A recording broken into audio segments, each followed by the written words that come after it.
Here we go, A Night of a Thousand Eyes. Yes, a little late, but here we go. And intro, cue. Yep.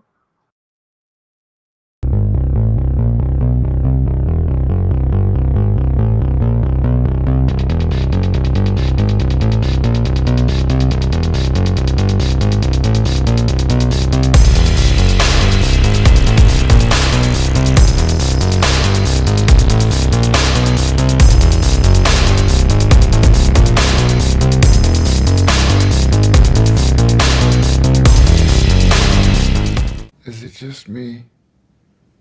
Or is it getting crazier out there? Hey, everybody. Welcome to Late Horror Show. I'm Dino, and that is Dave Plouffe. Accounts for two of the thousand eyes. Yes, him and me. Well, 2 eyes for you and 2 eyes for me. So that's 4 right there. Yeah, 996 to go. The Wild Wild West, The Night of a Thousand Eyes from October 22nd, 1965. We are going to discuss this very good show, episode, not show, episode. I can't be so presumptuous. That's the key word today. Yay! Presumptuous. That the show is going to be great because I have no idea. Give a thumbs up. Check out the description below where Dave's link is to his paranormal channel. Yeah, there was Dave rushed in last second, turned it on. He said, I'm live. Go. And we're good. So hello to everybody in the chat. Connie Claire, we're gonna have fun. This is a good one.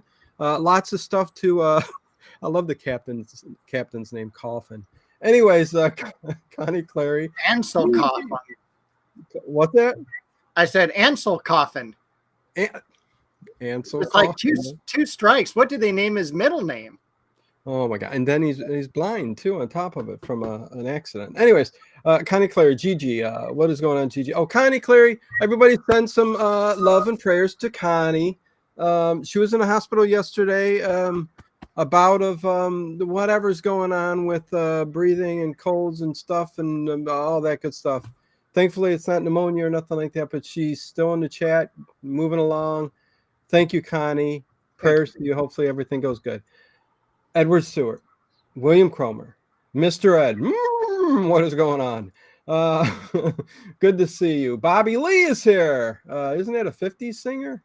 I don't know. Maybe. Could be.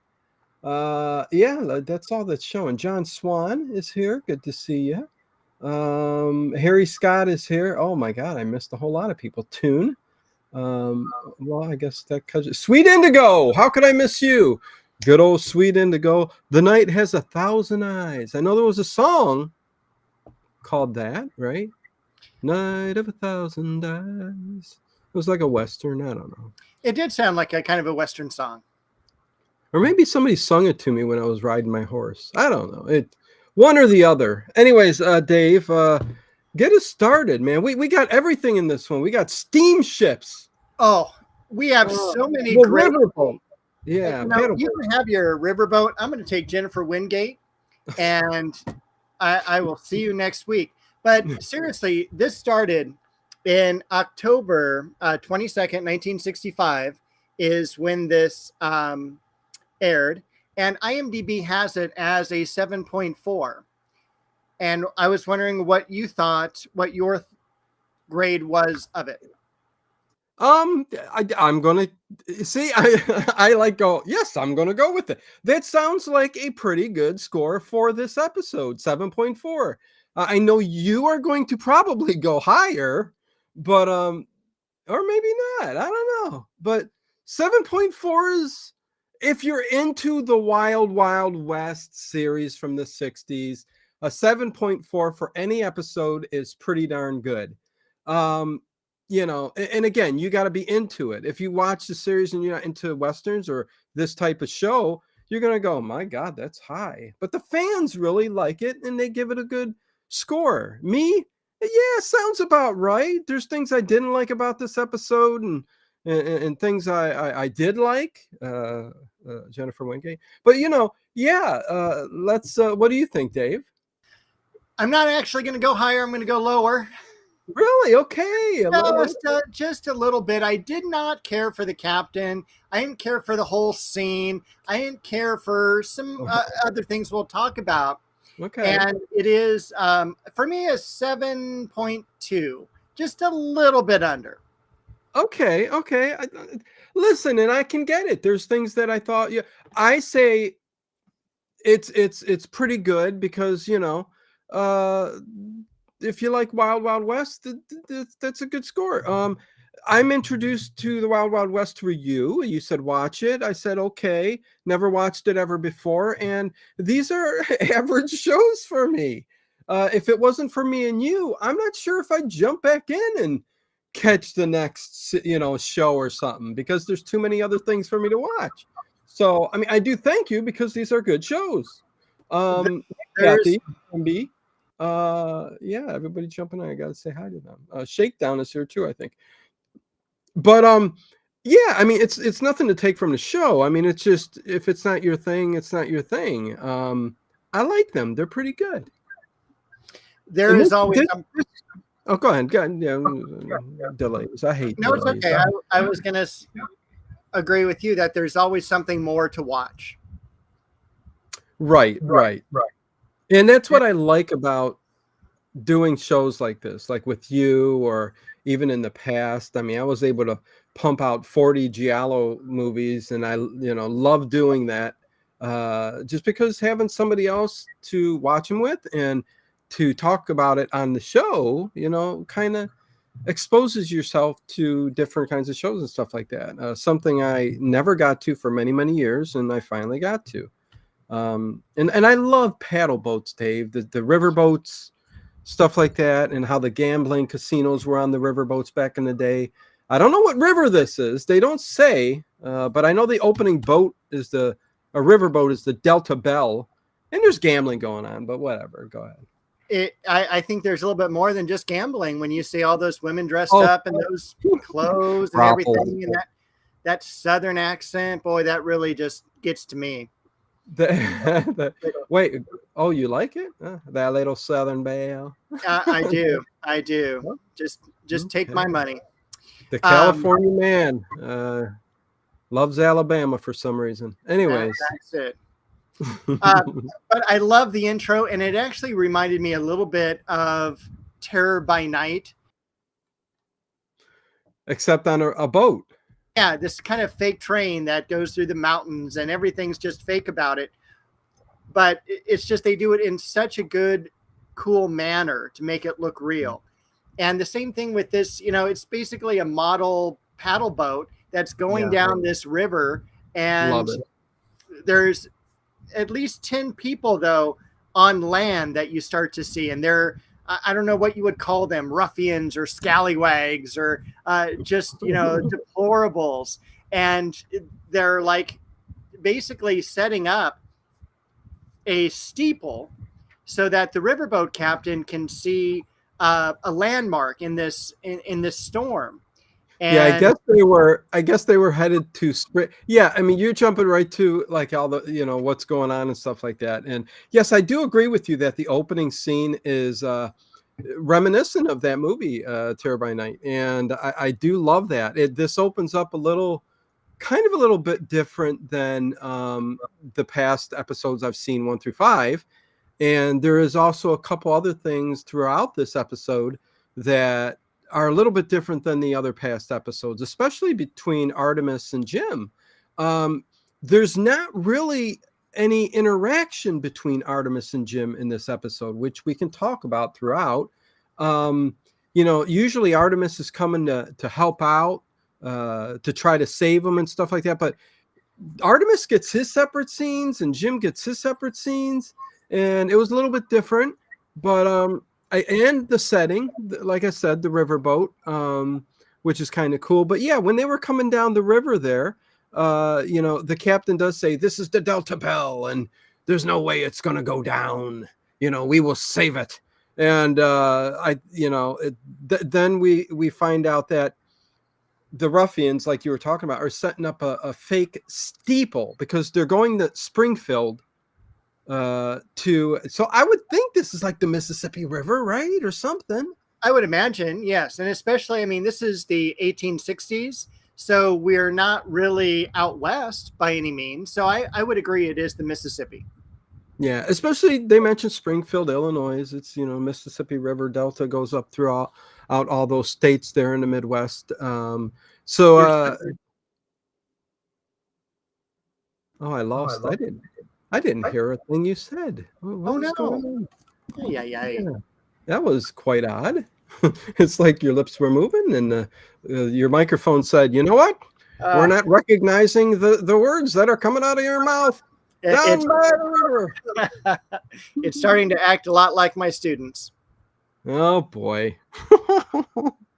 But yes, the fake steeple, and these ruffians set it up so that the captain, which you would think the captain would know, he's not nowhere near Springfield, but he goes, "Yeah, I see the steeple. Okay, let's move over." And I guess the whole point of all of these accidents that are happening is they go into the wall of the river and kind of crash, because it's not the port that he's thinking he's coming into. I don't know. I was a little confused, Dave. Basically, I guess there was the way I read it is that there was like this turn that they didn't make or whatever, and they ran aground. And then it was weird because the steeple came down and the Gatling guns came up, and they started just shooting at this steamship. Yes, it was a machine gun. I mean, real high class weapons. And it was led by this captain, Captain Ansel Coffin, who is blind. And I didn't realize that until he was down with the other ruffians and started looking weird and acting weird. And I go, "What the heck is going on here?" But evidently, years prior, he was in some accident, some explosion, which made him blind. But he's got these ropes above him that he can follow along in his cave system, or is he in a room? I don't even really know what's going on. I'm kind of confused, Dave. I think that's the whole point of the episode. So it is. It's like at the cave culminates in this basically hideout, this smuggler's cave, and there's as Jim West says, it kind of looks like a warehouse, and Coffin says, "Well, if I could see, I'd probably agree with you." But yeah, when the explosion happened, there was a woman named Oriana. I don't even know what word to use. See, I'm stuck again, Dave. She's of Asian descent. Yeah, she's full on. She's Chinese. Okay, I think that's okay for us to say. yeah, And she's actually a famous star in a lot of Chinese films. She's shot about 30 of them and did about 5 American films. She was in Hawaiian Eye with Robert Conrad earlier on in her career. So I'm sure that's why, he definitely, was able to hire her for this position as well. yeah. And again, Oriana is she saved Captain Ansel Coffin, who don't ask me how she fell in love with him after that, but he's this crazy old lunatic captain pirate guy that and there's this semi-beautiful Oriana, I would call that. I think that's a good description. She is semi-beautiful. She doesn't Okay. have that Asian mystique. I don't think she's as beautiful as some of the women we see in the Charlie Chan films. No. Edward Stewart, those Chinese gals kick butt.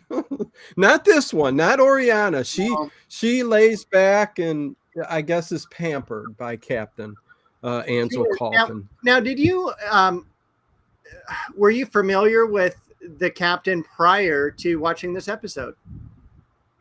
I didn't IMDb him, but I don't think so. Well, he happens to be in one of your favorite movies.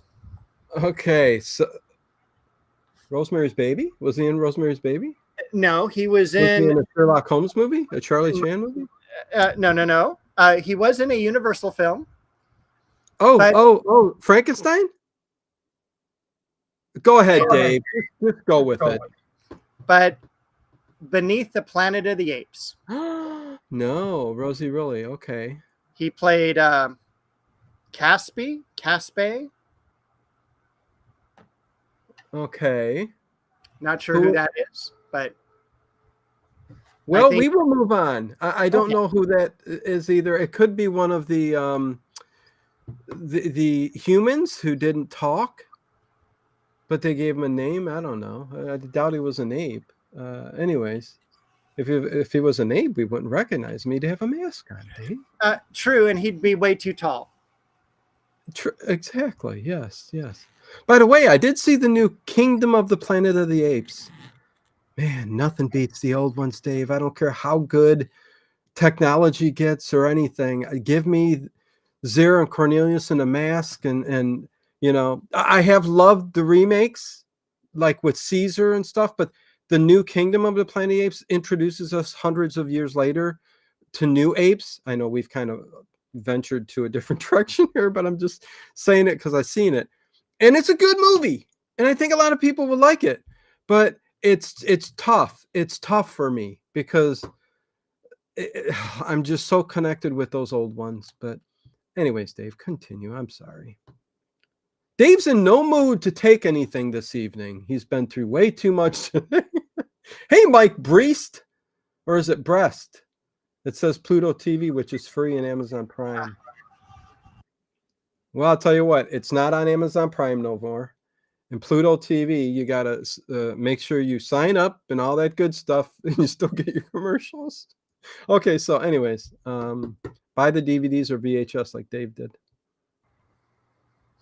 Or you can stream it, can't you? On Prime? No, I think Prime's got it down. It wasn't on there. Yeah. All right. Yeah, but I have it, so I was lucky. As I sip my ginger ale, Dave can continue. All right, I'm going to sip my Arizona iced tea, Southern style. And Southern style. There you go. Let's go to the favorite train. Sure. Train pulls up, and Artemis and Jim are just having a conversation about that they've lost another couple of agents, and one in particular seemed to be a friend of theirs. And I think his name was Hackett. Good friend of Jim. Yeah, Hackett lost his life or went missing. He was the last one to go missing, but they presumed dead. The three prior, because there's four of them that went missing. And of course, Jim's the only one that could, all the other investigators or undercovers are just not good. Right, Dave? Correct. And I'm going to go out and come back in again because I'm buffering way too much. Okay, that's a good idea. So I will talk as you leave and come back. So yeah, the other thing we will notice is that Jim is shirtless in this episode, like Dave said, and he'll talk about it in a minute. Oh my God, he's back already? What the heck? You might need to leave again. Oh no, okay. I didn't see nothing going on there. Oh, is that better? You look clearer. Am I clear? Yeah. How do you? Yes, you're clear. Yeah. Okay. Jim is shirtless again, and this time on a ladder. And what caught me, and I know I'm jumping ahead a little bit here because Gigi mentioned it earlier. Is he shirtless like James T. Kirk in all his episodes? He's shirtless way more than James T. Kirk in Star Trek. He's always shirtless in these episodes so far. And not only that, I'm sorry. What got me though was, why did Captain Coffin, when he put him in there and he tied him to the ladder, what was his premeditation to take the shirt off? He's blind. He probably wanted to run his hands through the hair on Jim's chest. I must feel you before I kill you. Which I think they actually had a person actually brush the chest hair. Captain Coffin said, I am looking for new carpeting for the hair. I must feel your chest to see. I was a little confused, Dave, as to why that had to happen. But I think it's actually in the contract that Jim has to girl and lose his shirt. Hey, Red, good to see you in the chat. Shakedown says, I love it when Dave buffers. Oh, boy. Well, you probably love it a lot because this is sucking wind. Yeah, I've been telling Dave for months now he needs to get off of the dial-up. He's still got his telephone dial-up system. Hey, I still have 13 hours left for my AOL package. Just 12 more hours? Thank goodness. My gosh.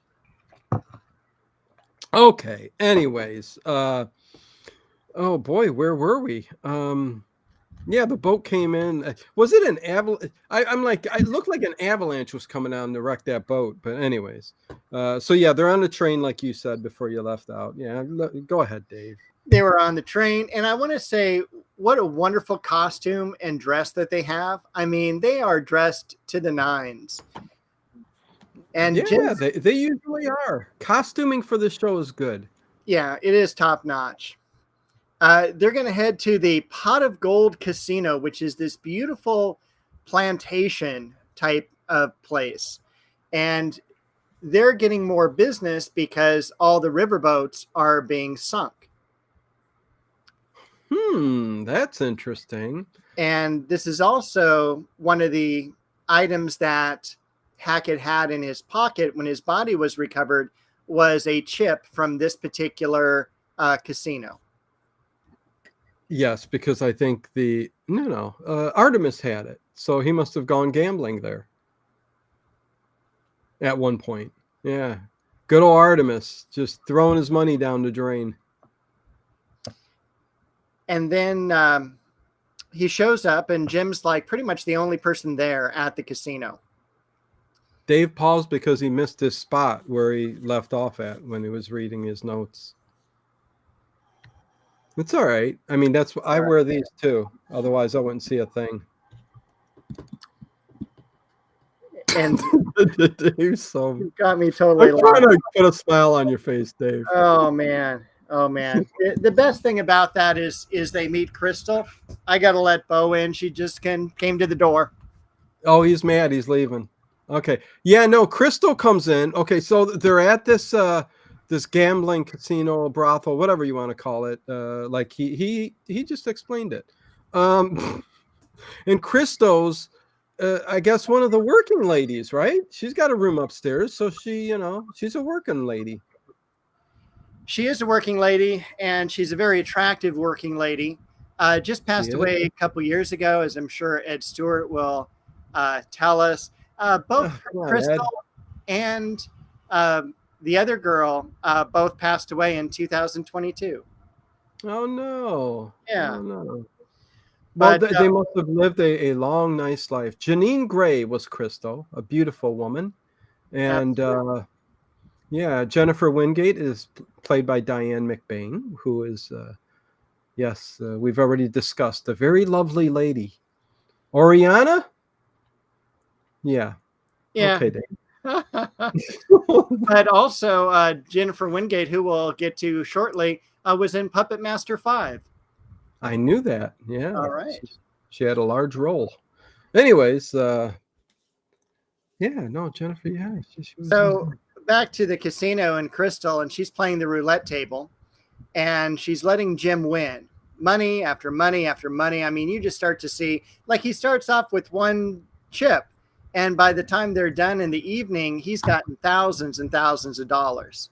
Dave, explain this to me. I don't know how much you gamble or how much you know about Vegas or anything like that, but I'll tell you, Mr. Ed says, hello, you guys are cracking me up tonight. Well, we're being ourselves. I don't know, goofy. But, okay, the roulette table, Dave. I mean, that's got to be one of the worst things if you're going out gambling to possibly do. Am I wrong? You're wrong.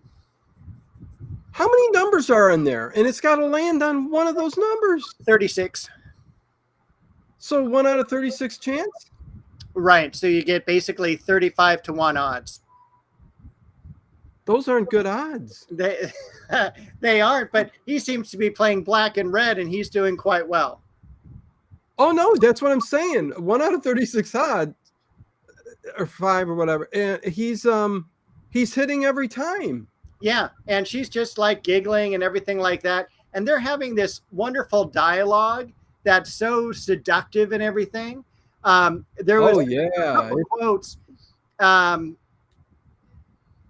She calls him an unlucky fellow, and she also says lots of men have played at my table. And I was thinking, yeah, absolutely they have. Yeah, yeah. She's and she's cheating for him to make him win for some reason, to keep, winning and winning and winning. And meanwhile, everybody has left the area. There's nobody around but her and him. And again, I thought, man, if I'm going to gamble and do some blackjack but the roulette table, I mean, those are some bad odds. Well, my grandmother, she would always say they bring the drinks around more at the roulette table than the blackjack table. So you're paying for your drinks. That's what you're doing. Yeah. Oh my gosh. But anyways, yeah, there's a little back and forth, and then he slowly. But when you think about it too, James Bond, where does he play? He plays at the roulette table. He doesn't play or poker. Say, what do you think James Bond says? Hit me? No, he doesn't. He goes, Black 13, let it ride. Oh, does he play more poker or roulette? I think poker wins out. I don't know. I'm not a James Bond fan. Maybe someone in the chat would know. But I'm a James Bond fan, and I've seen all the films, and I love the old ones. And yeah, poker wins out. That's for sure. But no, I get he's played his roulette. But all right, who's your favorite James Bond? Oh God, I think we've talked about. Well, I've talked about this. Sean Connery by far is my favorite James Bond. Oh wait, that was a look. What? It goes Sean Connery. You know what, Dave? The thing is, because I love the feel and the storylines and the way the sets and all that were in that 60s era. So sure. Oh, you're totally 60s. I agree with you. Yeah. So that's really why I like it. I mean, I love Roger Moore too. Also, I mean, he's been great. This is a tough question. Okay, because Daniel Craig, the newer James, I mean, they're fantastic. And if you were to say production-wise and all that kind of stuff, I think a lot of people would say Daniel Craig's the best James Bond. But I'm going old school because I like that feel. You know me and you, Dave, right? It's Sean Connery, Roger Moore. Who's the one that just did one episode? A lot of people go, he's the best. But he only did one. I mean, he did play the role really, really good. Can't remember his name. I can't either. My favorite is actually Roger Moore, just because I'm an 80s kid. And I grew up with Moonraker and Octopussy and the films like that. Yeah, so, I mean, was it believable when he ran across the heads of alligators? No. But yes. And Roger Moore, and this is not taken away from him because he's my second favorite. Right. He also they got him when he was a little bit older. He had this kind of he just did not seem like he could do what he did. And all the young ladies coming to this older man, it almost took us back to the 40s, really. That's what happened back then. But anyways, I mean, yes, Roger Moore, some great episodes. I mean, shows. Movies. What am I talking about? Movies.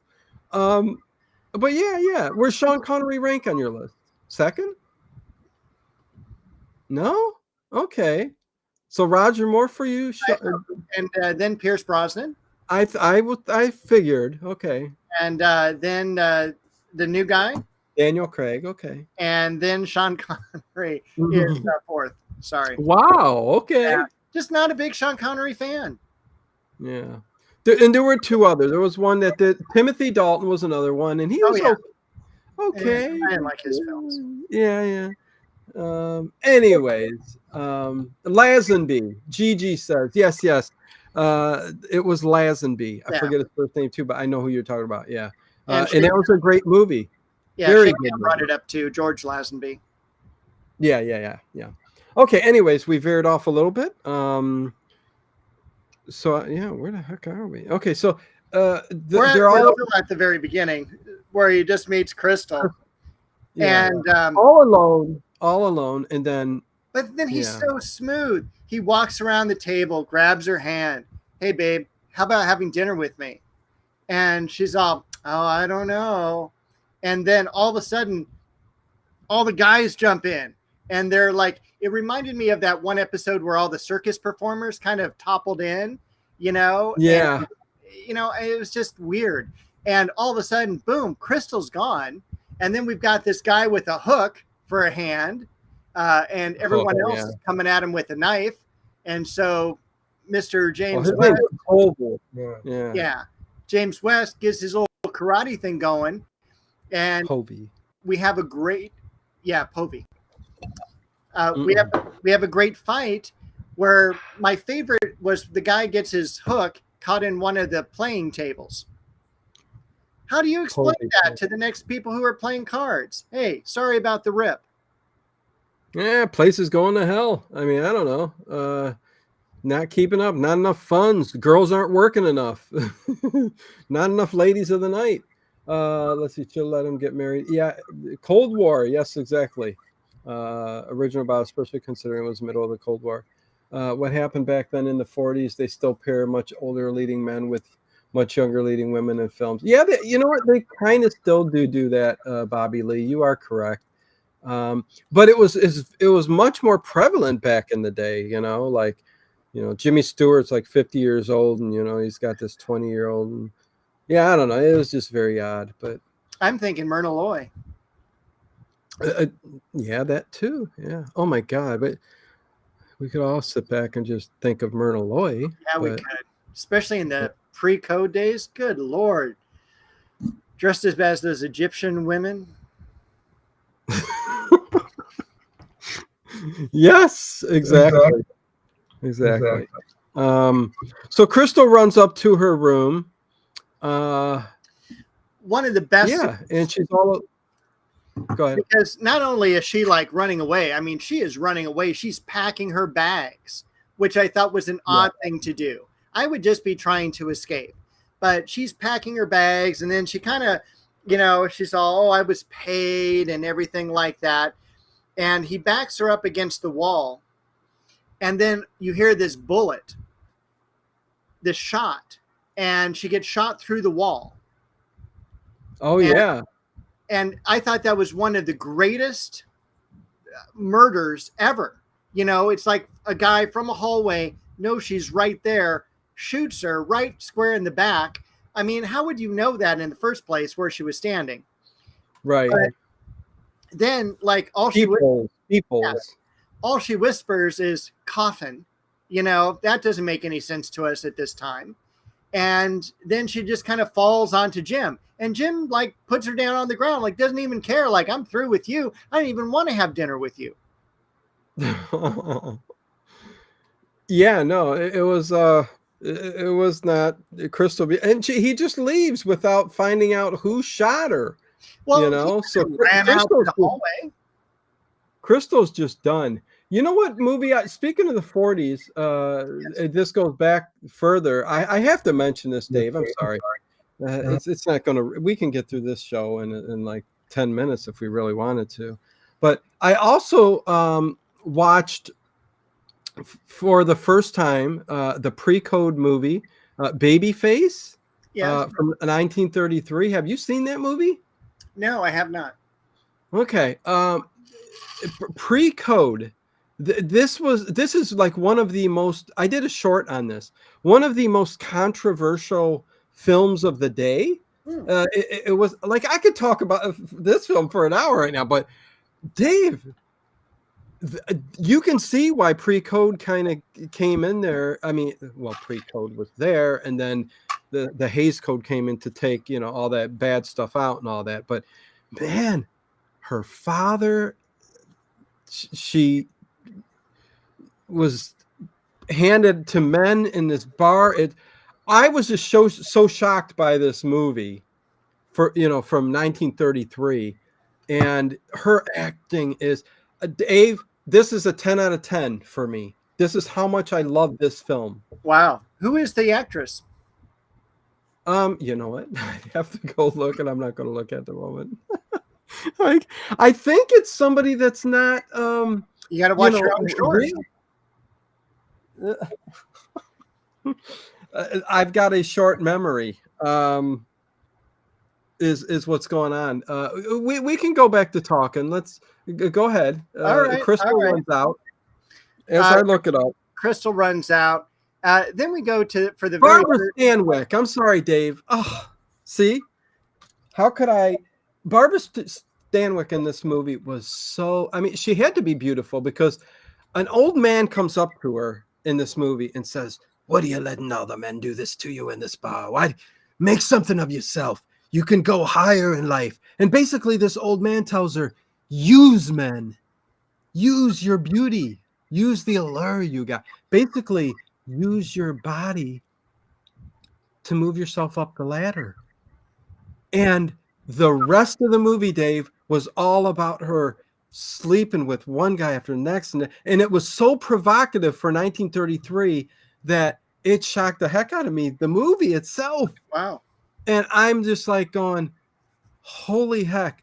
And then I won't spoil the end. I mean, it's 100 years old almost, but you know, it's all about love. I mean, at the end, she's like, you know, she's got basically $1 million, you know, at this time. How much money is that? A lot of money, you know, and it all comes down to love instead of the money, you know. But I just was so like happy when I saw this movie, not for the content, but because I found a gem that everybody should go watch that now. Anyways, Dave, I'm sorry. I'll let you talk and shut up. All right. So, hey, everyone, it's Dave from the Late Late Horror Show. And we're now at the criminal lair for the very first time. It's kind of like the Bat Cave, but not really. It's kind of like the Bat.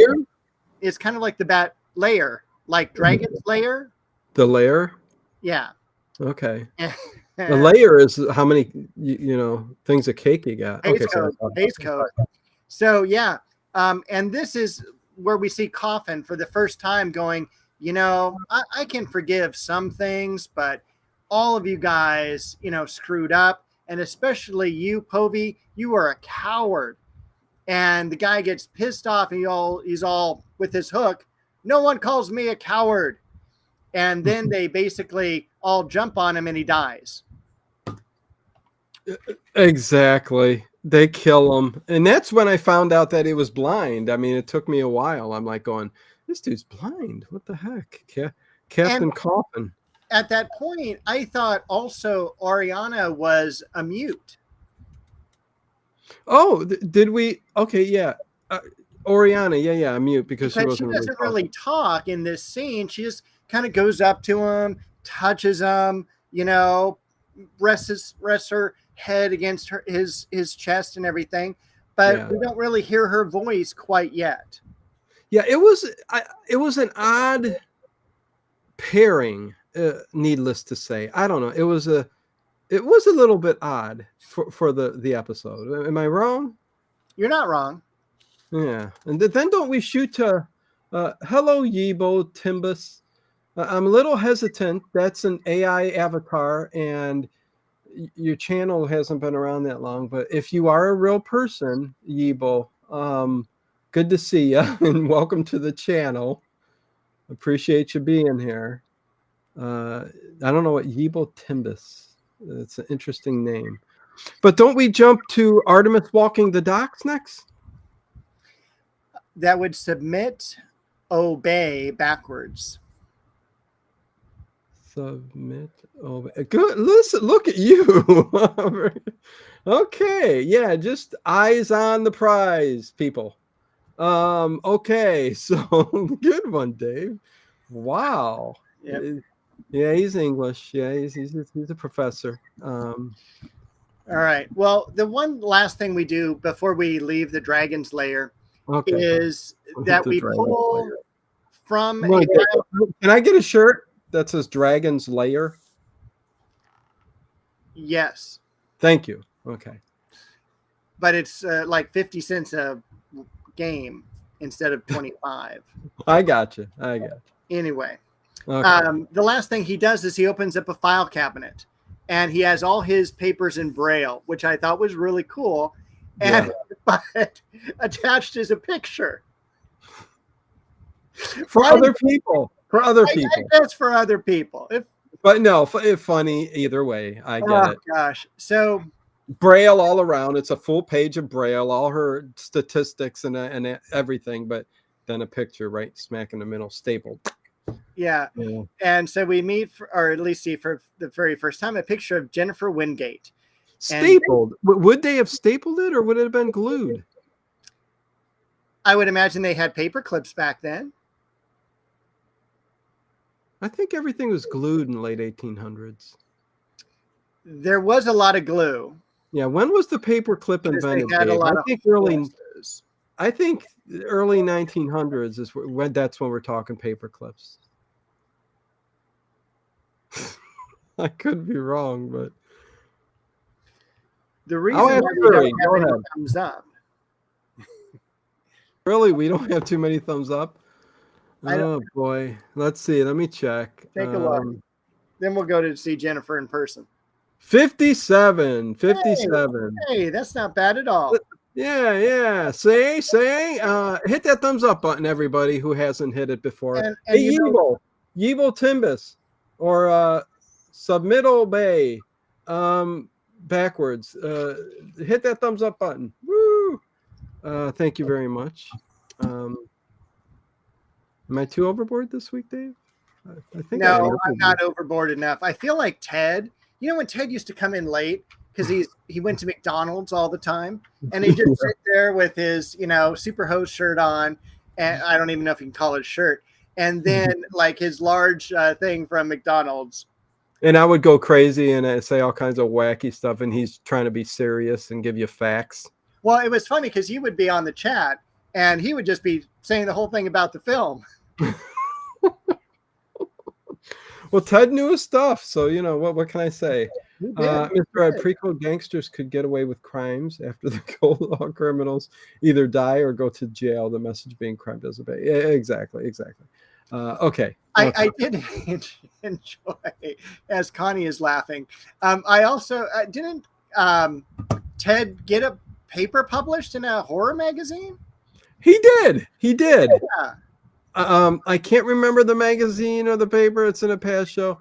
Listen, we were talking about this earlier. Somebody said, who said it? That was it Bobby Lee? I don't know. About maybe one day get Dracula, Frankenstein or something like stream for the night, or and I've played them all, and I will be doing a stream very soon to kind of update everybody on what's going to be going on and changes and stuff. There isn't going to be a stream overnight tonight, but I'll talk about that maybe tomorrow night. I will go live on this channel tomorrow night or Tuesday to kind of give an update on what's going to be changing in the future. It's time for a change 100%. I've played everything I can, and I've got people commenting going, I've heard these shows before. And listen, of course you have. And the thing I don't understand, Dave, is they'll complain that I'm doing a repeat or repeating Johnny Dollars or repeating whatever, Richard Diamond or something like that. At least I mix them up, but there's channels coming that are new and they're redoing everything I've done. Like it's Johnny Dollar night. I'm playing all the Bob Bailey Johnny Dollars. I've got them all. So there's 5 years of 12-hour streams every single night, about 3,000 shows, somewhere around there. They're all saved, chats and everything. You can go and search it. I mean, but people like the live. I don't know. Let's start fresh again and let's listen to all the same ones again. I don't, when I go over and I can see that there's like almost 200 people watching a live Johnny Dollar, Bob Bailey, it shocks the hell out of me, Dave. I'm like, so I think I've reached the limit, people. 5 years, and I think we've come to an end. Anyways, not the channel. I mean, there's still going to be stuff going on. I mean, me and Dave every Sunday and new content. And lot less old time radio when I get good stuff together that I could play every now and then to have everybody say hi, catch up, stuff like that. That's what we'll do. But Dave, I interrupted again and keep going. Yep. I don't even know where we're at. We are actually at the hotel finally, and we hear a scream from the men's bath. Yes. That's where we're going. Oh my God. What the heck was that? Coyotes out there, Dave? I'm worried about Bo. Oh boy. Is Bo all right? Did you go get Bo? I'm sure she's okay. She's outside somewhere. Okay. Well, I liked when after Crystal was shot, the next scene with Artemis was walking the docks in the fog, like just walking the docks. Oh, that was good scene. And out of nowhere comes the guy who was just jumped and killed by Captain Coffin. His daughter, Povey, Gloria Povey or Glory Povey or something like that. I'll so be looking for Frankenstein and the Mummy Archives. Yes, Bobby Lee. You can find everything on the channel. And if you go to the channel page, there's a search button on the far right. But Gloria, I think it's Gloria Povey. I don't know. His daughter. She comes up to Artemis and she says, "I know who you are." I mean, first of all, I don't know how she knows who he is and how she was expecting him walking out there. And I don't even know what Artemis was doing walking out there, but it was a great scene. It had that gaslight going on. Yeah. It had the fog. Again, he's dressed up in this beautiful cloak. Very Victorian. Yeah. And she wasn't that bad of a looker either. No, she wasn't. She was in some rags and, a little tattered, but, I would have bought her a nice dress, Sure. Yeah. Got her a good bath at one of the houses, the bathhouses there. Well, it looked like Artemis was ready to pay up for some fun evening. Yeah. WTF says more Kolchak 24/7. Hey, I don't know if we can go 24/7, but we would actually watch the entire series within 24 hours. True. It would be the same thing every single day. So it would be 24/1. Listen, there's enough stuff for me and Dave to talk about forever, I'm sure. But oh my gosh, Mr. Don't listen to any. I'm not listening to naysayer. I'm a little perplexed by the whole thing. Is what I am. It's hard to explain, and I'm not going to just. Dave's here to talk to me about Wild Wild West, so I'm not going to go into it too deep now. But I mean, I'm just perplexed on why everybody knows that. Why do we really want Johnny Dollar every night? I could play the Johnny Dollar on repeat every single night. It's just crazy. I wouldn't do that because that's not, but let's have somebody else start over fresh, and go there. But anyways, I love y'all. You know who you are. So yeah, she's there. She goes, Povey, yeah, my dad was killed. I want to kill him too. And Artemis says, I want to kill him more than you do because of Jim. But yeah, Artemis really didn't have much to do in here. He has one good scene that's in that bathroom, which we'll talk about later. But we're gonna talk. Well, we're gonna talk about the scene right now. They're at the hotel for the first time, and they walk by the doors of the men's bath, and then next door is the women's bath. And then they get to their room, which is on the other side. But then they hear this scream, and they run into the men's bath. And thank you. And there's a woman bathing, and they're all like, "What's going on?" And she's all, "I dropped the soap." And so, they're all like, "Oh, I'll get it for you." And they both kind of run and hit their heads together. It was like a Three Stooges act. It was pretty funny. And Artemis was acting all like, thank you, Harry. Thank you, Gigi. You guys all know I love you guys here in the chat. You know that. Yeah, Artemis is just like, I want to stay in here. I don't care if this is a men's bathroom and she's taking a bath. I'm staying. Listen, I love Artemis. He's awesome. Indeed. But it's so funny because Jim asks her to dinner. And I'm like, you should stop asking girls to dinner because they end up dead. Well, I think he probably knew something was up. You know what I mean? Oh yeah, yeah. Yeah, yeah. Well, But I obviously, tell you what, when they get to dinner, man, let's talk about this. I mean, are you ready? well, no, because we got to talk Okay. about Jennifer Wingate's leg, because like they finally leave the bathroom, and she kind of closes the curtain, and then all you see is this one like leg going up that's covered in soap, and it's just like, she Coming knows. down real Oh slowly. yeah, yeah, yeah. Yeah. No, and the cameraman was just, I mean, you didn't, it was a good angle. I mean, it was, I don't know. It was, yeah, that was a good scene, Dave. Yeah. I enjoyed it. Yeah. Snap a picture of that, put it up on the wall as a Oh, poster. 100%. I'd put it right back up here if I could. But yeah, no, then we get to the dinner scene, and Oh yeah. I tell you what, Dave, there were a couple things in this scene that tripped me out. Can I explain it, or do you want to kind of? No, go ahead. Go ahead.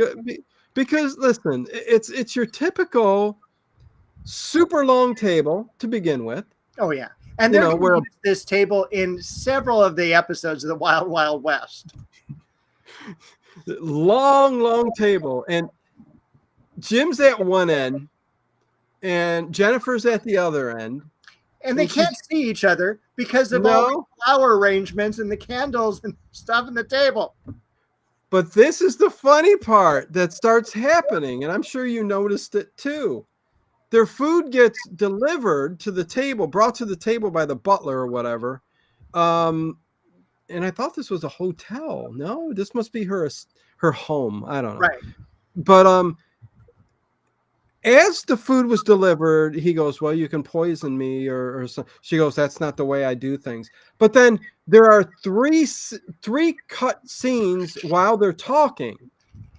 So they're across the table from each other, and then scene cuts to where it's at Jim's face, and then it comes back broad, and she's got the chair like 3/4 of the way down the table. Yep. Then it goes back to Jim, and then it cuts scene to her halfway in the table. Then it cuts again, and now she's at the end of the table near him, and I'm like going, what is going on? They're not eating, but what is she doing? Picking up her chair, moving it down as he's talking? I think every time they cut a scene, she was hopping around, just hopping closer. And my favorite, because you kind of already did the quote, is "That's not the way I do things." She goes through and cracks a walnut. That kind of cracked me up. I'm like, busting balls. I mean, I'm going to torture you first. Yeah, she brings out the nutcracker. She had to do that. God, that was so good. And then you got the parrot that's squawking. You've got it's basically Awesome cage. It's basically Shakespeare's Midsummer's Night Dream.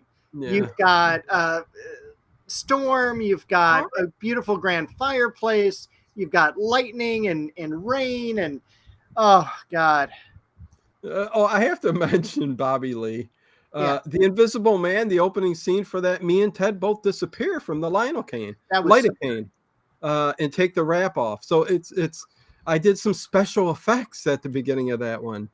That was back in the day when me and Ted did, oh my God, 1,000 things over 5 years, commentaries and movie reviews, and they're all like 2 hours long, except for It's a Mad World, which we sat through for.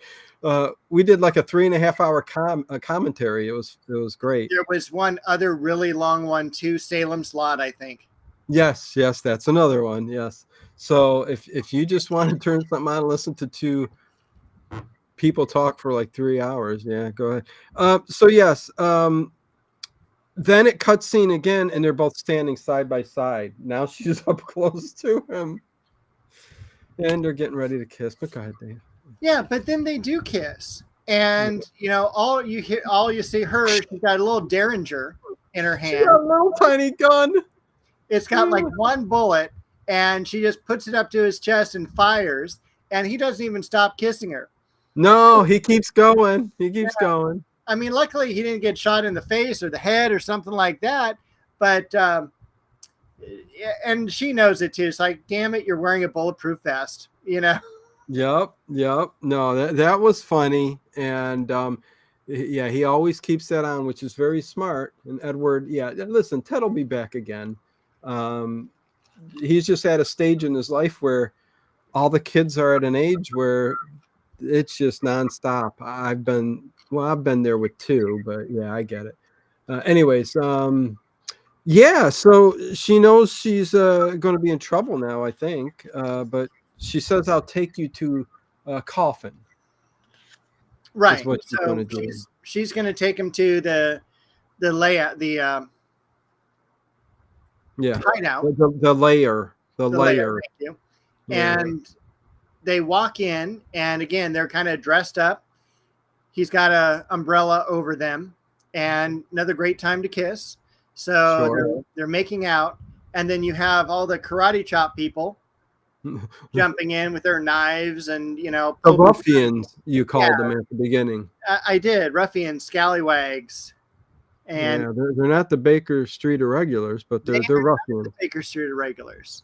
Yeah, okay. Yeah. But yeah, he gets mad. Coffin gets mad, running about with his eyeballs cross-eyed, you know, going, "Yeah, you. I told you never to bring anybody here. We'll take care of you later." The quotes I have from Coffin, quote, "These are scum and riffraff from all corners of the world." Oh, and they'll die for him, but yeah, he calls them that. Yeah. This guy has no power. I don't understand how he's got these group of people, but the whole point of this is he gets Jim in there.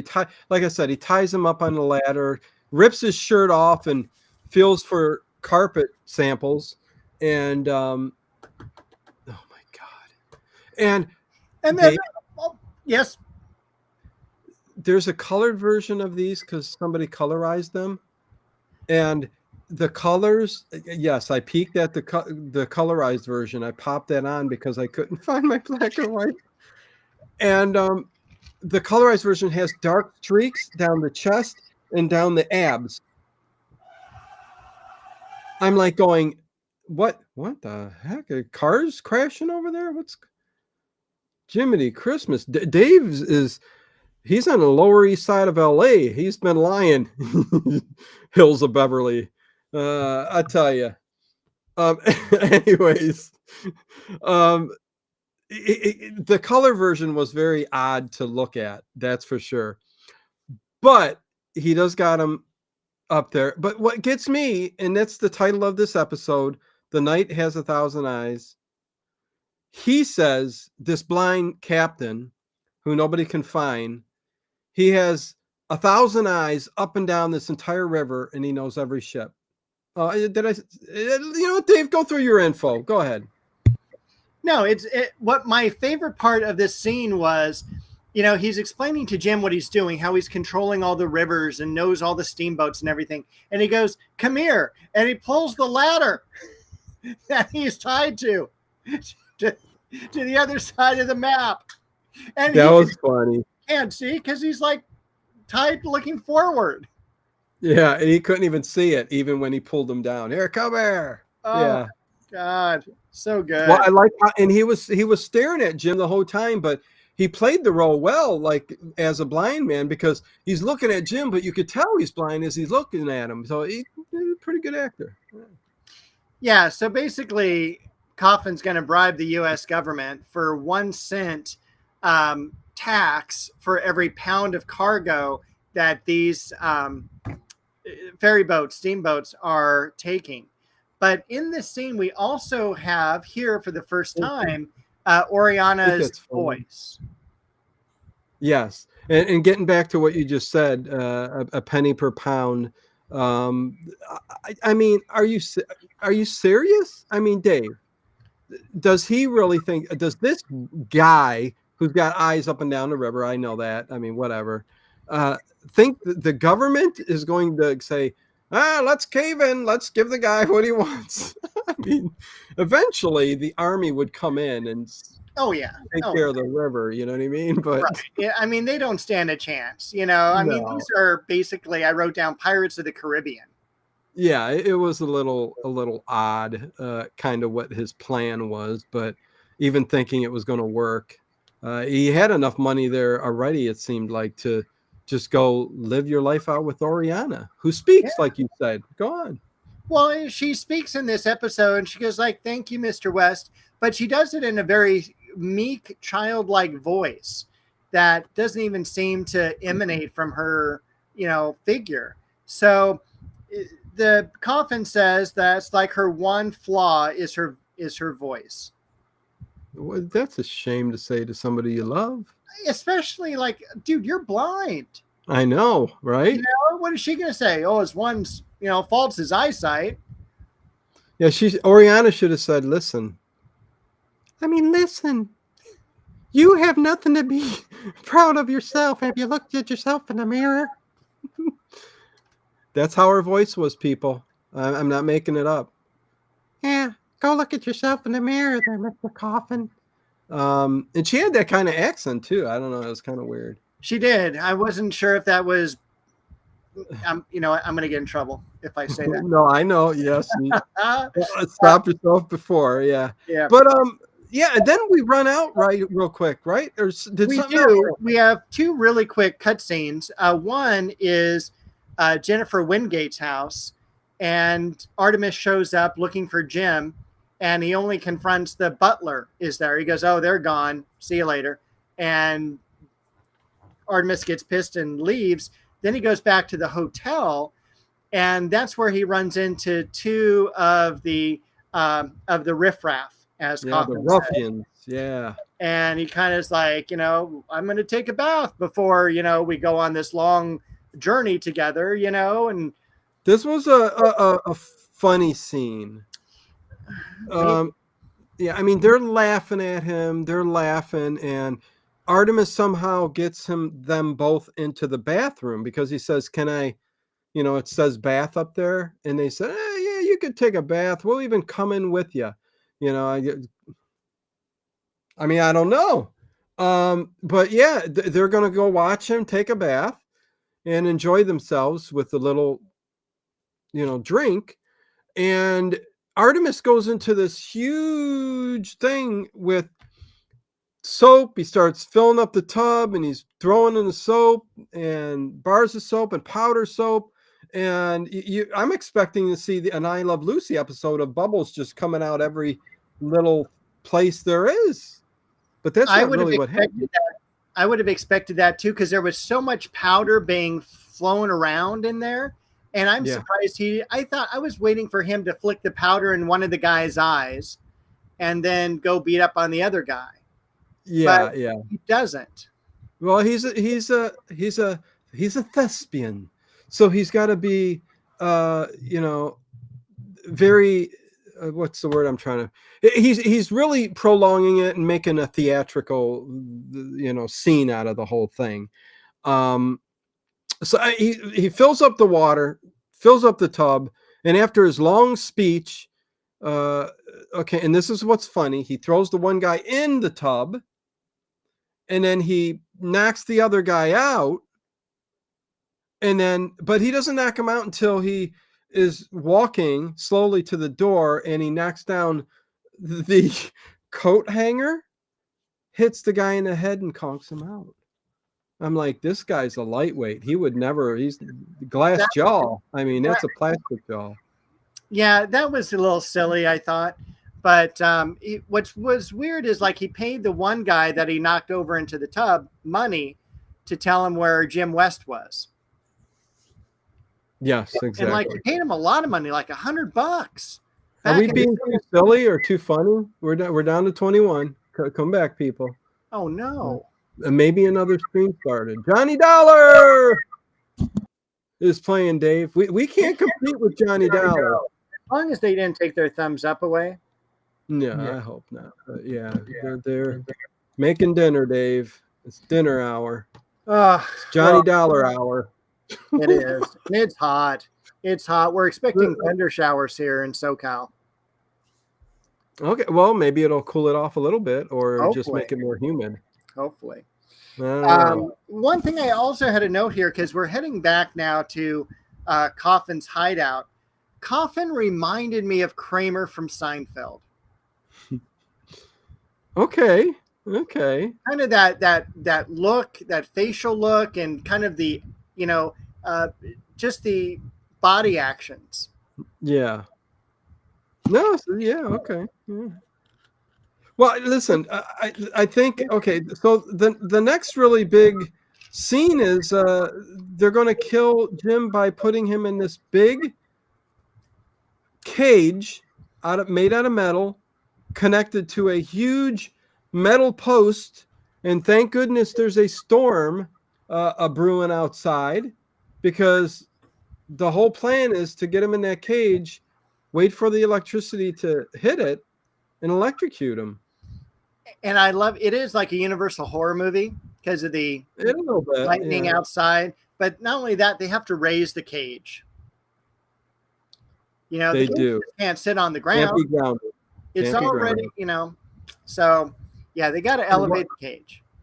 Exactly. And I thought the other funny thing was, what did I tell you before? I go over this every time. He's in the cage and lets everybody leave. Let's not wait for him to get electrocuted, during the storm, and make sure, he's gone. But let's just leave the place and leave him by itself, and give him time to find some metal thing that he pulls out of his shoe and pick a lock. I'm glad he didn't say his pants. It didn't come from his pants, did it? Came out of his shoe, I think, right? I think it came out of his shoe. Yes. Yeah. Okay. But they took his shirt off, so all the gadgets in his shirt, right? It's like, oh, he doesn't have anything else. Like Get Smart doesn't. So you think they would dress him down, but yeah. Put him in his boxers. I don't know. Hey, we're up to 22. We somebody else came in. Welcome. It's Wild Wild West. So Jim is trying to escape this cage, and they're giving him enough time to pick the lock. And that lock, Dave, is like this huge, and he's got a wire, is super thin wire. That is a Wells Fargo lock if I've ever seen one. And I don't know how he picked it with a. I don't even know what you would call wire. He could just put his finger in there. I know. Turn the tumblers. Yeah, I don't know. It was really weird. All this in one episode. Wow. Yeah, Mr. Ed is going to go. He's going to go watch this episode now. He's so intrigued. You won't be disappointed, Mr. Ed. Ed Stathis.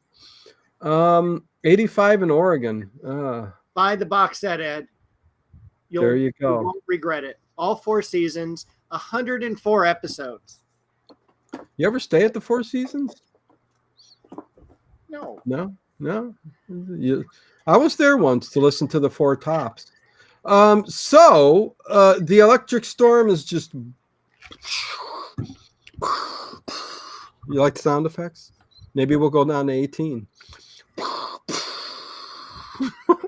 Hey, Tragic Mammal, what's up? We may go down to one host. Never. Anyways, wait till cold check. Is it? No, it's Roswell next week, ain't it? We do Roswell. We're going to be dealing with the Roswell crash and Philip J. Corso.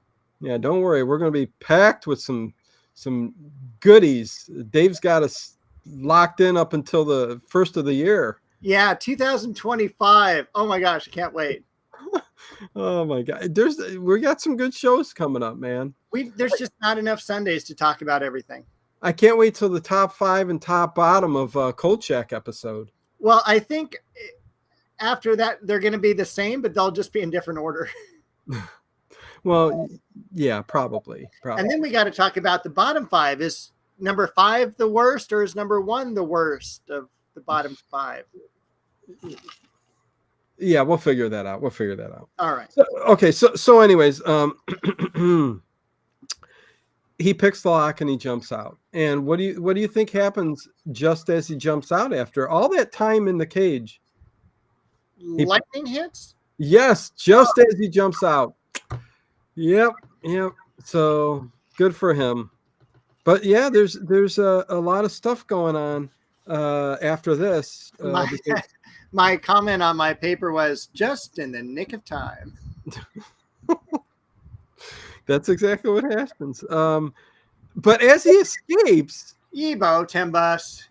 It is Art Bell. well, Yibo did say they're new to the channel. Okay. So go ahead. We do a Art Bell tribute every month, and we've Yeah. got like 17, 18 of them.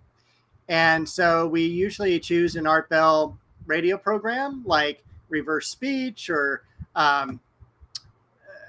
Ghost to Ghost. Bob Lazar, and Area 51 Caller. Those are great episodes. And this time we're doing Philip J. Corso.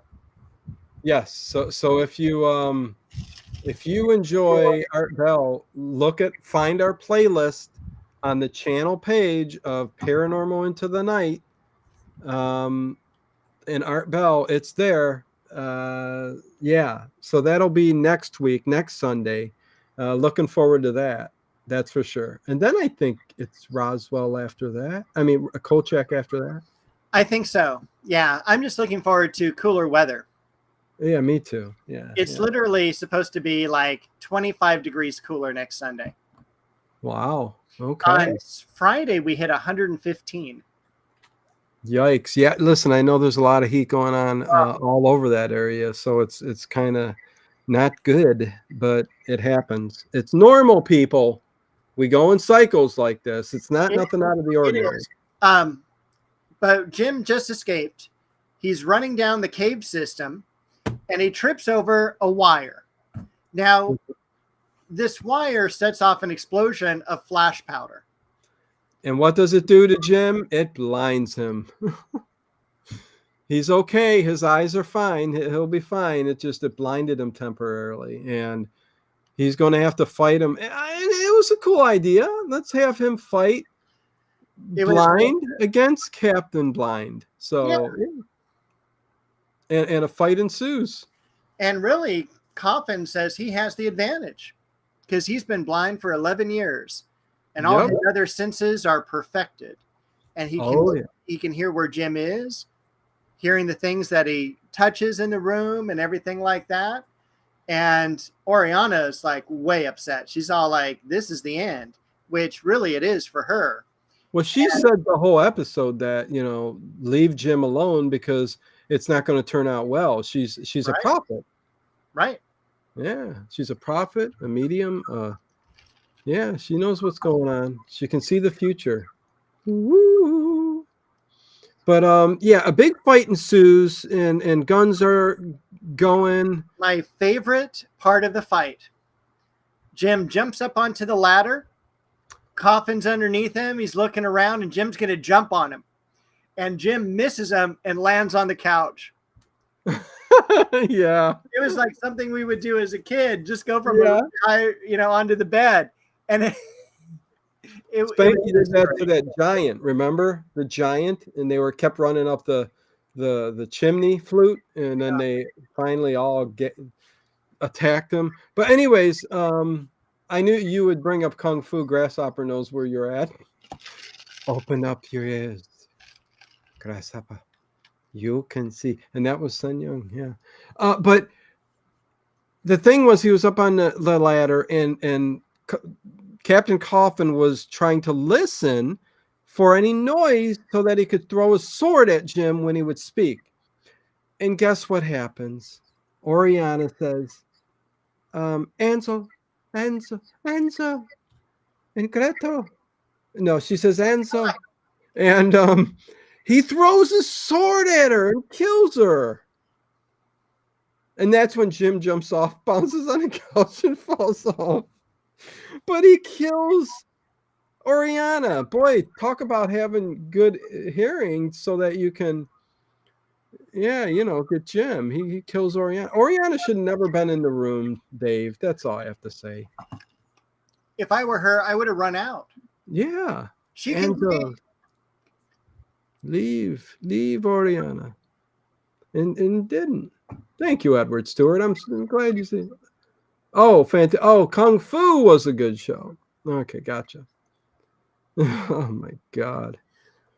You know, we're just having fun, Dave. You know, We have passing fun. time. We have fun every Sunday.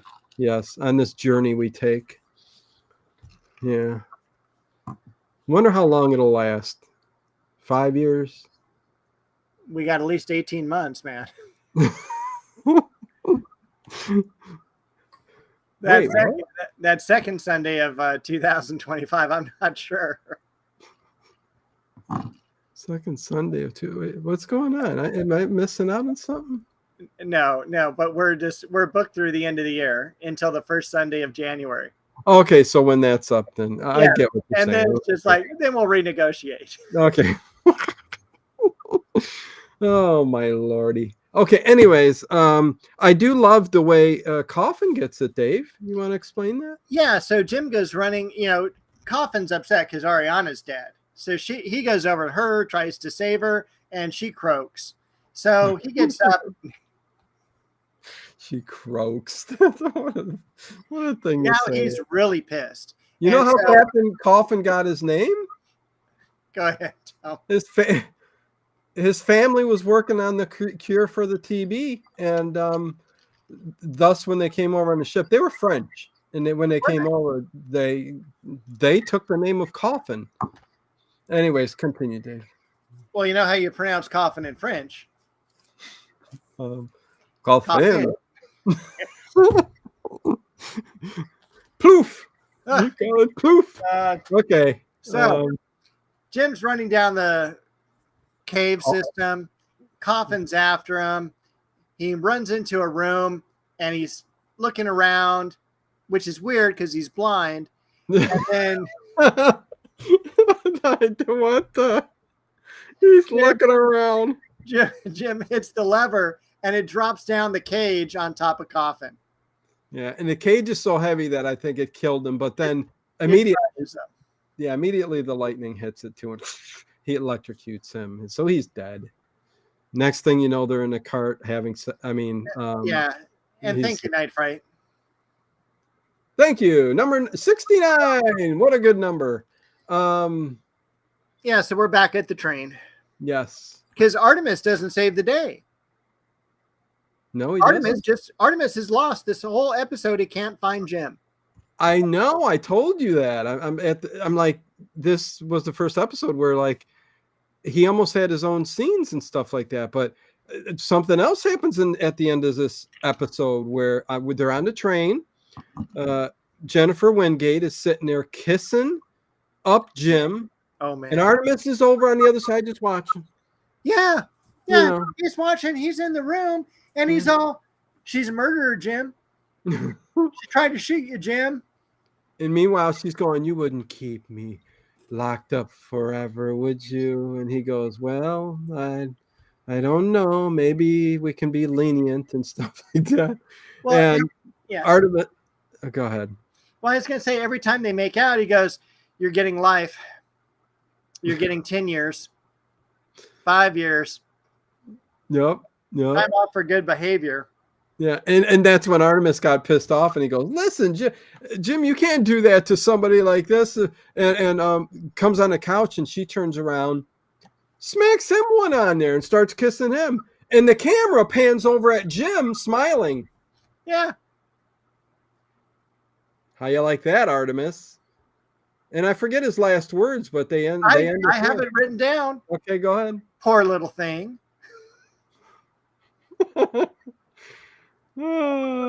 So yeah, that's how they end it. Yeah. Yep. Artemis, I don't know whether she gets some jail time or she just hangs around the train for a while for both of them. I don't know. Well, I think they got rid of the butler. The butler is gone. I guess. I mean, you would know better than me, but yeah, no butler this episode. Yeah, no more butler. No, number 71, not bad. Yeah, that's pretty good. I appreciated you guys with a lot of you left, but thank you for the 71 thumbs up. Connie, Night Fright. If you're still here in the chat, please say thanks or say hello or give a thumbs up or something. Let me know you're here. Night Fright, Mr. Ed, Edward Stewart, Connie. The Kung Fu Master was Charlie Chan, number one, Sun Lee. Yeah. Okay. Well, yes, in Kung Fu. Sun Young was his name. Yes, and he had credits going, I think, numbering over 200, right, Dave? Something He like had that. quite a few. He was very popular as an actor, and especially in a very rough time for someone with his ethnicity in Hollywood. Yep. From the 30s on through the 40s, he was movie after movie after movie, all the way up to the Kung Fu series. But And I know we had talked about pre-code earlier. The riverboat captain in the very first scene where he tells the woman, "I've been, riverboat captain for 50 years. I'll get us there safe and sound. Don't worry." yeah. He was actually a very famous child actor named Jackie Searle, and he has a whole bunch of credits dating back to the 1920s. Yep. All his IMDb stuff is of him as a little kid. I thought that was really kind of cool. Yeah, I did see that. Jackie Searle. Key Luke. There you go. Was the master.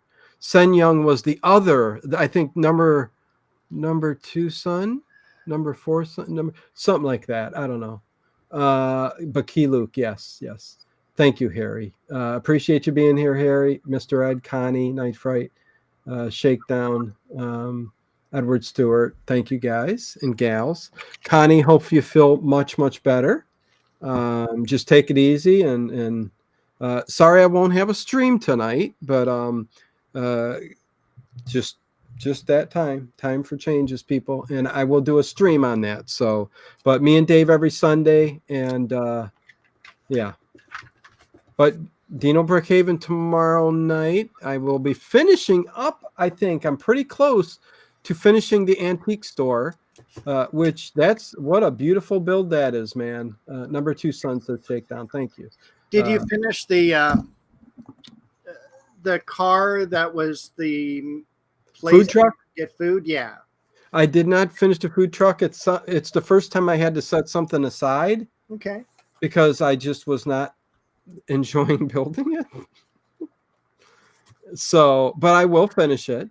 It's just I'm setting it aside right now until I finish this antique store, which I'm enjoying immensely. I mean, it is going to look good in the one corner. I built a roller coaster, and what I do next, I'm not sure, but we shall see. I have a collaboration with Funhole now on that channel, so they're going to be sending me sets, which is very, very cool. I don't know how long it'll last, but for as long as it does, yeah, that's going to be cool. Thank you, Shakedown. Really appreciate it. And everybody else in the chat. So with that said, me and Dave will see you next week. And just stay tuned for the channel. I will keep